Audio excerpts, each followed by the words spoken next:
हम रानी मिश्रा मैथिलानी प्रस्तुति में अहाँ सबके स्वागत करै छी।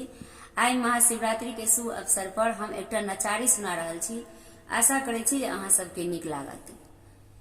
एक दिस छल के गंग नीर, दोसर भस्म भरल शरीर, हे दोसर भस्म भरल शरीर, तेसर ठाढ़ छथि मैना के अंगन माँ, गौरी के सजन माना।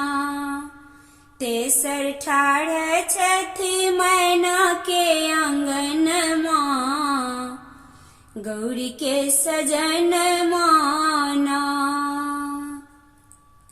एक हाथ डमरू के डिमकाई, माथे जटा विशाल बढ़ाई, हे माथे जटा विशाल बढ़ाई। हिनकर भांग धतुर ललरक टल पड़न माँ, गौरी के सजन माना। हिनकर भांग धतुर ललरक टल पड़न माँ, गौरी के सजन माना। छथि बसहा पर सवार, नहीं छन घर दुआर, हे नहीं छन घर दुआर।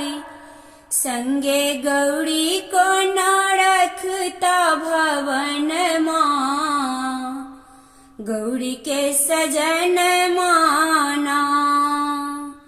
संगे गौरी को न रखता भवन माँ, गौरी के सजन माना। नागक लटकल देखु डोर, नमरल हिन करे ठोर, हे नमरल हिन करे ठोर। बाघक छाल छनि ओढ़न पहिरन माँ, गौरी के सजन माना।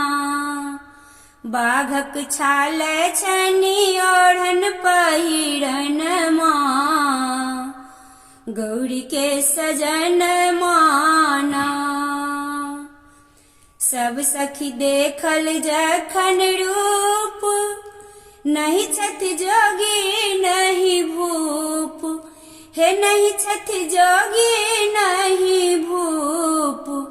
ई त दरिद्र के करथ दुख हरण माँ, गौरी के सजन माना। ई त दरिद्र के करथ दुख हरण माँ, गौरी के सजन माना। एक दिस छल के गंग नीर, दोसर भस्म भरल शरीर, हे दोसर भस्म भरल शरीर।